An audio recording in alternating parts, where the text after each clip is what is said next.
Assalamu alaikum. In this lecture, we will discuss refraction of light. Refraction means bending, or if it is refraction of light, that's mean bending of light from the certain surface. तो जैसे हमने reflection of light का phenomena इस unit में discuss किया था, उसी तरह एक सेकंड फिनोमिना है, दैट इज रिफ्रैक्शन. दोनों में डिफरेंस क्या है कि रिफ्लेक्शन में बाउंसिंग बैक मीन टोटली आपके पास जो है वो बाउंस बैक हो जाती है आपकी लाइट रेज, लेकिन रिफ्रैक्शन में mostly light rays are pass on through the other medium when they strike from first to other. तो उसमें से पास तो हो जाती हैं सेकंड मीडियम में से, लेकिन दे चेंज देयर पाथ.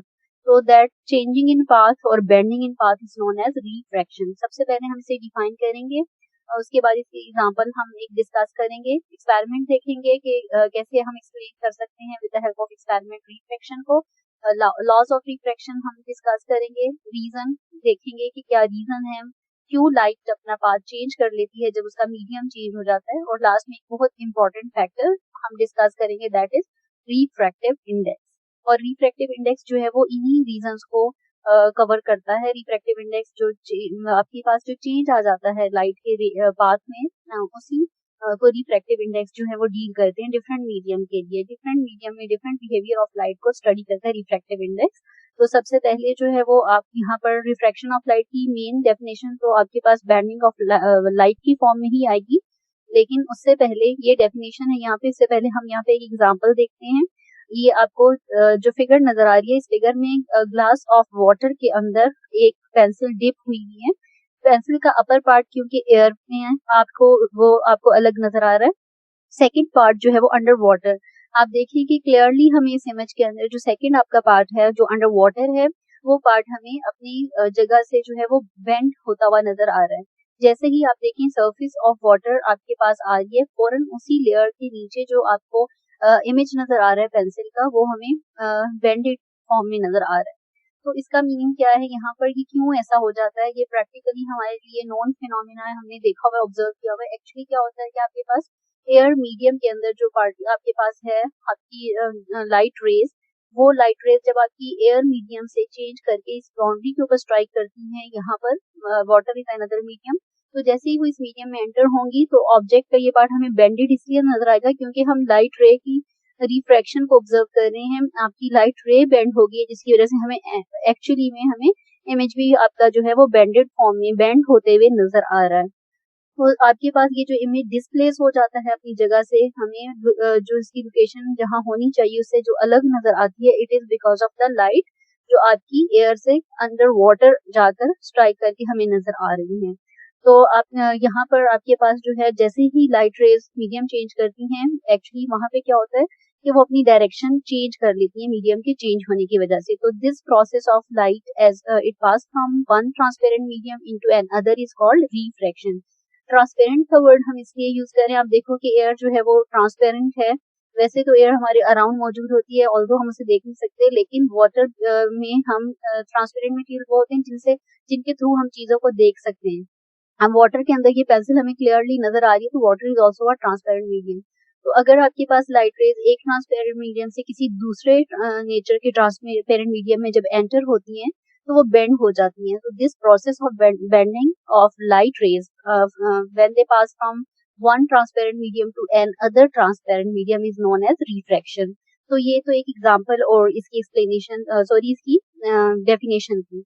अब हम एक एक्सपेरिमेंट यहाँ पे देखते हैं, उसकी हेल्प से हम देखेंगे कि रिफ्रैक्शन को हम कैसे डिफाइन कर सकते हैं. यहाँ पे जैसे हमने रिफ्लेक्शन के लिए एक सरफेस ली थी, मिरर की सरफेस, और उसे हमने डिस्कस किया, बिल्कुल वैसे ही हम एक ग्लास का पार्ट लेंगे. शीशा जो होता है, ग्लास स्लैब मोस्टली यूज करते हैं हम लेबोरेटरीज के अंदर स्कूल लेवल पर, एसएससी लेवल पर. तो यहाँ पर आप एक ग्लास जो है वो ले लें, नॉर्मल ग्लास जो है उसमें यहाँ पे ग्लास स्लैब जो है वो एक पीस ऑफ ग्लास होता है, उसको यहाँ पे आप दें. यहाँ पर आपके पास ग्लास है, उस ग्लास के अंदर आपने यहाँ पर देखना है कि लाइट रे जो है वो एयर से आकर इसके ऊपर फॉल कर कैसे इसके अंदर बेंड होगी. तो उसको ऑब्जर्व करने के लिए जो प्रैक्टिकली एक्सपेरिमेंट किया जाता है वो glass slab and common pins की हेल्प से होता है. हम एक पेन को एज ऑब्जेक्ट यहाँ रखते हैं और उसको अदर साइड से विद आवर आई ऑब्जर्व करते हैं और ये सारा पाथ ट्रेस करते हैं.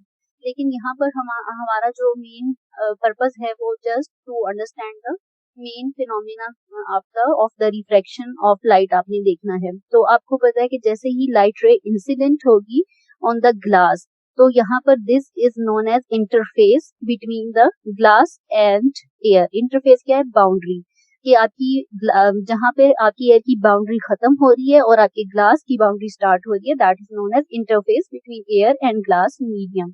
आपकी लाइट रे ने ट्रेवल किया एयर मीडियम से इस वे में, आपकी ये लाइट रे इज आई ओ, उस जैसे ही वो इंसिडेंट हुई, जहाँ पे वो इंसिडेंट होती है वहां पर ही हम एक नॉर्मल ड्रॉ कर लेते हैं, और उस नॉर्मल से जैसे ही वो स्ट्राइक कर कर आपके पास, क्योंकि ये रिफ्रैक्शन है, बाउंस बैक तो नहीं होगी बल्कि बैंड होगी, तो क्या होगी, यहाँ से वो आपकी लाइट रे पास होगी एयर से ग्लास के अंदर। जब वो एयर से ग्लास में एंटर होगी तो आप देखोगे यहाँ पे नॉर्मल के साथ साथ वो क्या होगी, बिल्कुल इसी डायरेक्शन में चलने की बजाय, जहां मैं कर्सर पॉइंट कर रही हूँ अपने इस पाथ को ट्रेस करने की बजाय, आपकी लाइट रे नॉर्मल से थोड़ा सा हट जाएगी, बेंड हो जाएगी। तो जो पाथ वो अटेन करेगी यहाँ पर, वो ओ आर आपका पाथ होगा, ठीक है। Incident ray I O enters into the glass medium from the air medium, and when it enters from the air to glass it bends away from the normal side पे होगी ये आपकी रे, और इस बाउंड्री पर आकर आपकी रे जब आउट आई आपकी ग्लास मीडियम से, तो आप देखिए कि अगेन यहाँ पर उसने बेंड किया। इसका मतलब ये है कि यहाँ पे एक कंक्लूजन हम ले सकते हैं कि when light ray enters into one medium to other it bends, and when it will leave the other medium again into the air then it will again bend, यानी कि उसकी नेचर सेम रहती है। अगर वो आपके एयर, आपको पता है कि लाइटर मीडियम है, गैसियस है, गैसियस पार्टिकल्स हैं, जबकि ग्लास हमारा सॉलिड मीडियम है। इसका मतलब क्या है, यहाँ पे स्ट्रक्चर के चेंज की वजह से एयर में जो है वो लाइट रेज आराम से ट्रेवल कर रही थी, लेकिन यहाँ आते ही उन्हें एक हर्डल की वजह से उसके स्ट्रक्चर में चेंज, सॉलिड स्ट्रक्चर की वजह से उन्हें अपना पाथ चेंज करना पड़ेगा गुजरने के लिए। लेकिन जैसे ही वो सॉलिड से बाहर एयर में आएंगी तो वो फिर अपना पाथ जो है वो रिट्रेस कर लेंगे एकदम, फिर वो जो है वो और तरीके से मूव करेगी, मींस फिर से उनका पाथ जो है वो चेंज हो जाएगा क्योंकि मीडियम फिर से चेंज हो गया है। तो आपके पास यहाँ पर तीन मैटर फिर आपके पैरामीटर्स फिर इन्वॉल्व हो जाएंगे, that is incident ray, normal and your refracted ray. तो आपके पास इंसिडेंट रे वो होगी आई ओ रे which will make some angle with the normal eye, this is known as angle of incidence. और इस नॉर्मल से जो रे अंदर आते ही बेंड अवे करेगी, it will make some angle in the form of angle of refraction with the normal. तो आपकी O R ray will be a refracted ray. तो आपके पास दो एंगल्स आ जाएंगे, angle of incidence and angle of refraction. तो आपने यहाँ पर अब लॉज ऑफ रिफ्रैक्शन देखने हैं, जैसे आपने लॉज ऑफ रिफ्लेक्शन देखे थे बिल्कुल वैसे ही। तो आपके पास यहाँ पर हमने क्या कंक्लूड किया कि इंसिडेंट रे आपकी, नॉर्मल एंड आपकी रिफ्रैक्टेड रे जो है वो सारी उसमें क्या हो रहा है कि बेंड कर रही है वो जैसे ही मीडियम चेंज हो रहा है। सो फाइनली आपके पास process of bending of light as it passes from air into glass and vice versa, mean अगर वो ग्लास से एयर में जाएगी तो भी is called the refraction of light.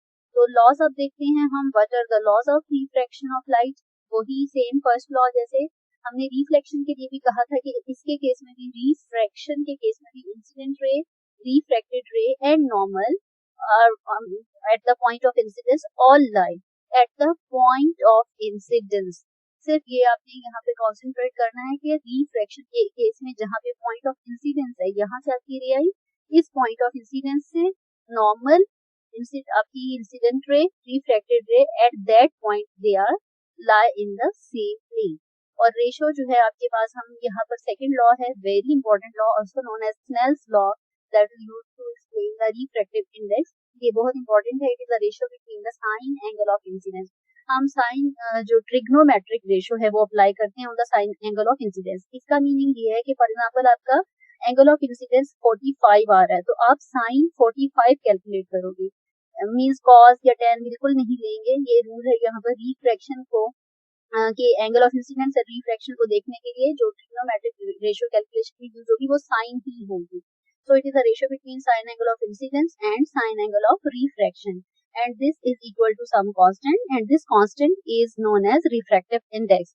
और ये लॉ जो n equal to sine I to sine R ratio है, this law is known as Snell's law, and it is also second law of refraction. बहुत simple और easy है. अब आगे हम देखेंगे speed of light in a medium. इसको आप reasons of refraction of light भी बोल सकते हैं. एक्चुअली में आपके पास हमने यहाँ स्पीड ऑफ लाइट के थ्रू ये देखना है कि आपके पास by refraction of light occurs. तो यहाँ पर बेंडिंग ऑफ लाइट क्यों होता है, लाइट रिफ्रैक्ट क्यों करती है, बेंड क्यों करती है, बिकॉज उसकी स्पीड जो है उसमें डिफरेंस आ जाता है जब उसका मीडियम चेंज होता है. तो सबसे ज्यादा हायर स्पीड के साथ लाइट मूव कर सकती है आपके एयर मीडियम के अंदर. और लाइट का जो एयर की आपको पता है कि ये स्पीड ऑफ लाइट अभी तक हर चीज की स्पीड में सबसे ज्यादा कैलकुलेटेड वैल्यू है 3 × 10⁸ मीटर पर सेकेंड. ठीक है, वेलोसिटी की हाईएस्ट वैल्यू है ये. और लाइट जब ट्रेवल करती है एयर से वाटर के अंदर तो उसकी क्योंकि स्ट्रक्चर चेंज हो जाता है, एयर गैसियस से वो लिक्विड मीडियम में आ जाती है, तो उसका ड्रॉप डाउन होकर उसकी स्पीड जो है वो 7.7 जो है वो उसमें ड्रॉप हो जाता है. तो 3 से ड्रॉप होकर 2.3 उसकी लाइट की स्पीड जो है वो बन जाती है.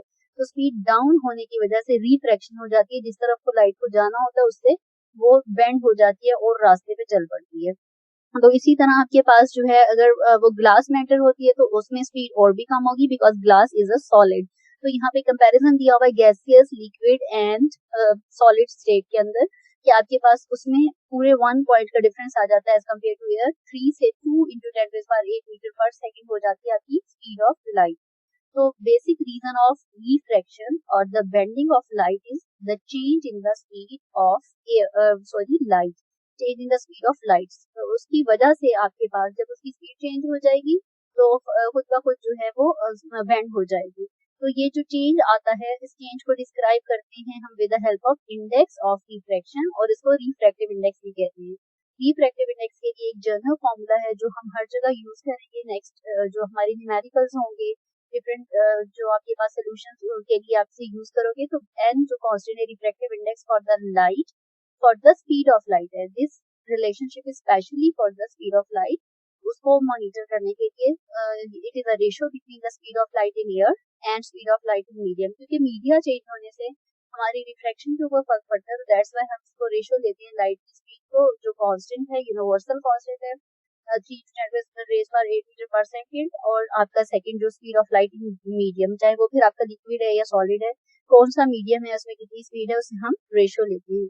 तो फिर हम एक रिफ्रैक्टिव इंडेक्स कैलकुलेट करते हैं और स्पीड ऑफ लाइट को रिफ्रैक्टिव इंडेक्स के फॉर्मूला में हम स्मॉल c से रिप्रेजेंट करते हैं और speed of light in medium को हम v के साथ रिप्रेजेंट करते हैं.